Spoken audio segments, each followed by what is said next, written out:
ये जो ग्रेजुएशन की स्टडी है वो आपकी फाउंडेशन तैयार करती है, इसलिए मैंने ग्रेजुएशन के स्तर पे ही अपनी जो पढ़ाई है वो शुरू कर दी थी और उसके बाद में आप इनरिच करते हैं पोस्ट ग्रेजुएशन से।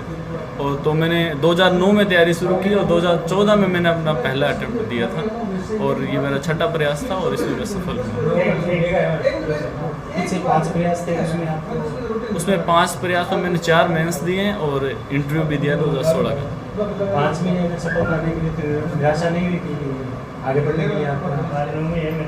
मैं ये बात अक्सर कहता रहता हूँ कि कुछ लक्ष्य ऐसे होते हैं कि उनमें फेल होना भी अपने आप में ग्लोरियस होता है। तो उतने बड़ा अगर हमारा जो ड्रीम बड़ा है तो उसके लिए हमें दांव पे भी बहुत कुछ लगाना पड़ता है, तो इसलिए ऐसे लंबे सफ़र में असफल होना एक सामान्य सी बात है। क्या रैंक सुधार करने के लिए दोबारा प्रयास करना चाहेंगे? ये सर अभी जो नेक्स्ट अटेम्प्ट है वो मैं दूंगा, क्योंकि जैसी मेरी रैंक है मुझे ऐसा लग रहा है कि मुझे IRS IIT मिलेगा, तो IAS प्रॉपर में आने के लिए मैं अपनी रैंक है उसमें सुधार करूँगा। एक साधारण परिवार का लड़का इस मुकाम तक पहुँचा है, आपसे प्रेरणा लेके दूसरे लोग भी पहुँचे, उसके लिए क्या टिप्स देना चाहेंगे?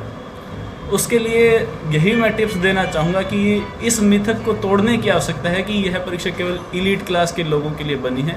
अगर आप लगातार मेहनत करते हैं, प्रयासरत रहते हैं, तो एक सामान्य बुद्धि का व्यक्ति और सामान्य परिवार का छात्र भी इस परीक्षा को पास कर सकता है और उसके लिए लगातार कड़ी मेहनत करते रहें। यह एक कोई बहुत बड़ी परीक्षा है या इसको एक मिथक बनाने की आवश्यकता नहीं है, आप अपने प्रयासों से इसको परास्त भी कर सकते हैं। युवाओं को क्या संदेश देना चाहिए? युवाओं को यही संदेश देना चाहूँगा कि आप जिन सामाजिक समस्याओं को लेकर के हल्ला गुल्ला करते हैं, तो लोक सेवा परीक्षा आपको वह अवसर प्रदान करती है कि आप लोक सेवा परीक्षाओं के माध्यम से सरकार का हिस्सा बन सकते हैं और उन समस्याओं का समाधान कर सकते हैं। इसलिए अपनी जो युवा ऊर्जा है उसको सही दिशा में लगाएं और कलम कुर्सी पर कब्जा करें। मनोज जी, आप अपना रोल मॉडल किसे मानते हैं? सर मैंने अपने पिता को बहुत संघर्ष करते देखा है और जब हम घर में अपना रोल मॉडल देख लेते हैं तो उससे प्रेरणा भी हमें अधिक मात्रा में प्राप्त होती है, इसलिए मेरे पिता ही मेरे रोल मॉडल है। 11 साल का आपका संघर्ष रहा, तो किन किन परिस्थितियों से आप गुजरे? सर परिस्थितियाँ एक तो जैसे मैंने पहले बताई, 5 बार मैं फेल हुआ, तो लगातार की जो असफलताएँ हैं उनसे गुजरना ही अपने आप में एक बहुत चुनौतीपूर्ण कार्य रहा।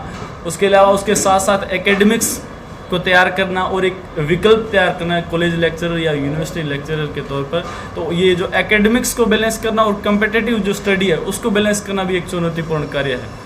और उसके अलावा जो हमारे यहाँ के ग्रामीण पृष्ठभूमि के जो छात्र जाते हैं, जयपुर जैसे बड़े महानगरों में जाते हैं, उनको वहाँ पे कमरा लेने में बड़ी तकलीफ़ें होती है और आपका एक निश्चित बजट होता है उसमें आपको अपना रूम चलाना होता है, तो ये अपने आप में बड़ा चुनौतीपूर्ण कार्य रहता है।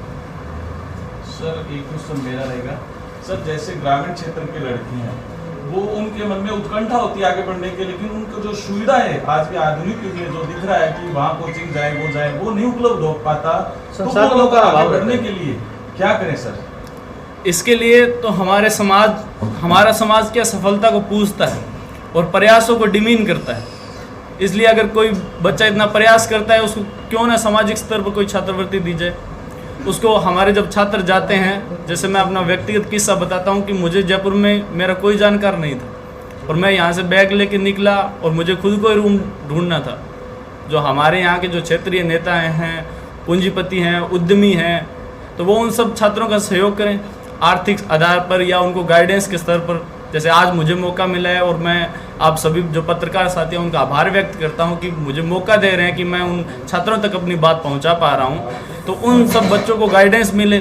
अगर कोई ऐसा छात्र है जो आर्थिक रूप से कमज़ोर है तो उसके लिए कोई छात्रवृत्ति की व्यवस्था हो, और साथ ही साथ वहाँ पर भी अगर जयपुर में अपने स्तर पर जो भी हम प्रयास कर सकते हैं वो जारी रहे, तो मेरे ख्याल से व्यक्तिगत स्तर पर ज़्यादा बेहतर है। पहले दौर की कामयाबी अच्छी लगती है ये? पहले दौर की जो कामयाबी होता है सर, उसको एंजॉय करना अपने आप में बहुत महत्वपूर्ण है। ये अचीवमेंट है क्या? ये अचीवमेंट नहीं, एक पड़ाव है। अभी इसके बाद में बहुत कुछ करना बाकी है। बहुत बहुत धन्यवाद।